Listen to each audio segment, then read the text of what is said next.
À mon sens, le repas le plus important pendant le mois du Ramadan sur le plan alimentaire, c'est le repas du petit déjeuner, celui que vous allez prendre avant le lever du soleil.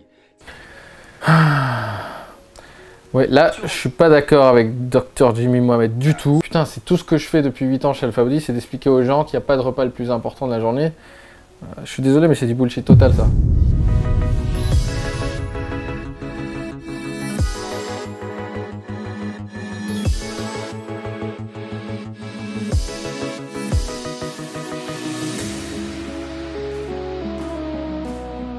Alors oui, forcément, tu vas jeûner pendant 12, 14, 15, 16 heures. Vaut mieux pas manger trop léger, quoi. Enfin, vaut mieux se donner un peu d'énergie pour tenir la journée. Mais en fait, cette formulation, moi je la déteste. Il n'y a pas de repas le plus important de la journée. Le plus important, et j'ai fait une vidéo à ce sujet sur le Ramadan, c'est la pyramide de la nutrition. C'est le nombre de calories que tu manges sur une fenêtre de 24 heures et même, voire même sur une fenêtre de 7 jours. Le plus important, c'est les macronutriments que tu manges. Quelle est la répartition de ces calories? Combien de protéines tu vas manger? Et si la répartition est la même, que tu fasses un repas, 10 repas, 3 repas, tôt le matin, tard le soir, l'impact sur ton physique sera exactement le même. Et du coup, pour les personnes qui font le Ramadan, la meilleure chose à faire, c'est de prendre en compte les calories, les macronutriments, avec un timing qui va être un peu chelou, un peu déplacé, mais l'effet sur ton physique sera le même si tu prends en compte les mêmes calories, les mêmes macronutriments.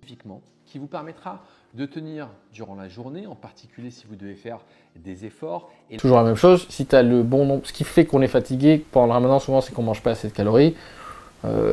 Tenir 12 heures ou 14 heures, c'est pas la fin du monde. C'est juste, il y a plus une question d'habitude. Dans la société moderne, on est tellement habitué à manger toutes les 3 heures, 3 fois par jour, que voilà.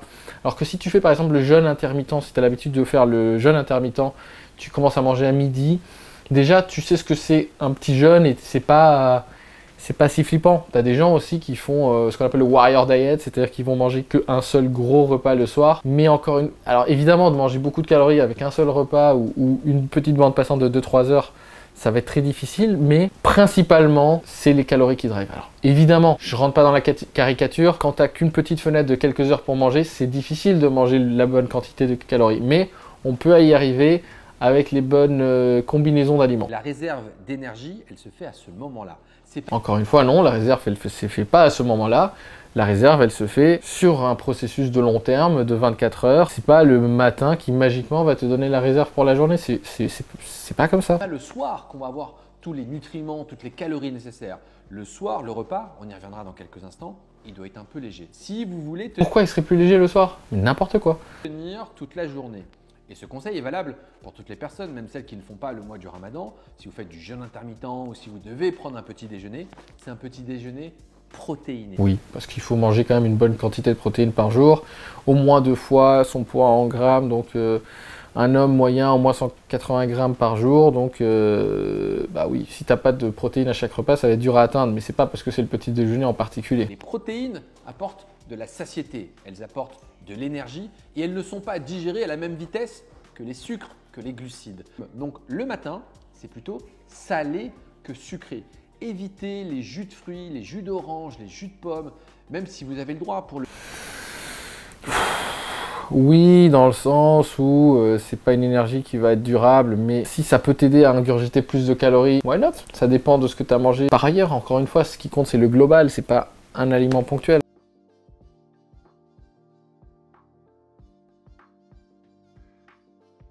Le plaisir, mais c'est pas ça qui vous apportera de l'énergie. Tous les sucres rapides vont rapidement être absorbés par l'organisme.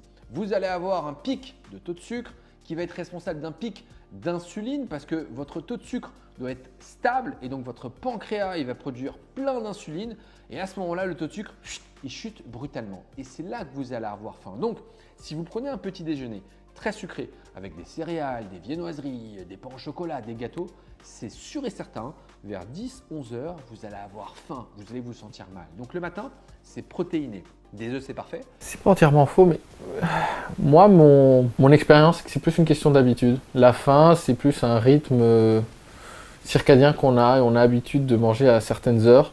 Et au bout d'une bonne semaine, voire 2, on n'a plus trop faim une fois qu'on se réhabitue à manger à d'autres heures. Du pain complet sur lequel vous pouvez mettre un peu de beurre, un peu de confiture. Le pain complet.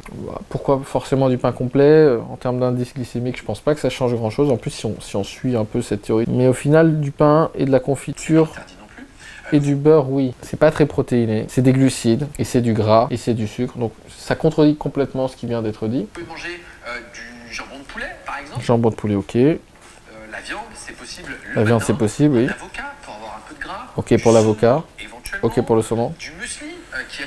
Voilà, le muesli, c'est pas riche en protéines. Il y a voilà, 6-7 grammes de protéines au 100 grammes, c'est pas riche. C'est plus riche que le riz où tu es à 2-3 grammes de protéines, mais riche en protéines, c'est de la viande par exemple, où tu es à 30 grammes les 100 grammes. Et lorsque vous associez ces fibres et ces protéines, eh bien vous allez tenir toute la journée sans avoir ce coup de barre et cette fatigue qu'on a lorsqu'on prend du sucre. Oui, c'est mieux d'avoir des fibres et d'avoir des sucres lents et d'avoir des protéines pour tenir. Mais tu t'apercevras qu'au bout d'un moment, de toute façon, c'est pas ça qui fait tenir, c'est le nombre de calories totales sur ta journée. Et ce qui va te faire que tu finis lessivé du ramadan, c'est si tu ne manges pas assez de calories sur une fenêtre de tir de 24 heures sur le moyen long terme. À gogo. À mon sens, le repas le plus important pendant le mois du voilà. Ramadan sur le plan alimentaire, c'est le repas. Et si tu veux plus de vraies réponses sur la nutrition, en fait c'est marrant, j'ai remarqué les gens très commerciaux comme ça qui passent à la télé, ils essaient toujours de te fourguer le type d'aliment. Genre il faut manger du saumon, peut-être que je vais commencer à faire des vidéos comme ça, hein, mais en fait ce qu'il faut comprendre c'est les principes qu'il y a derrière. Les principes de nutrition, les principes de macronutriments. Et une fois que tu comprends les principes, tu sais naturellement vers quoi t'orienter. Donc bien sûr c'est du bon sens, la viande c'est rassasiant et l'idée c'est pas de manger trop peu. Regarde la vidéo que je t'ai fait sur le ramadan. Si tu veux faire un suivi personnalisé, prends un appel gratuit pour avoir un bilan avec l'un de nos coachs et on se retrouve de l'autre côté. A bientôt les alphas.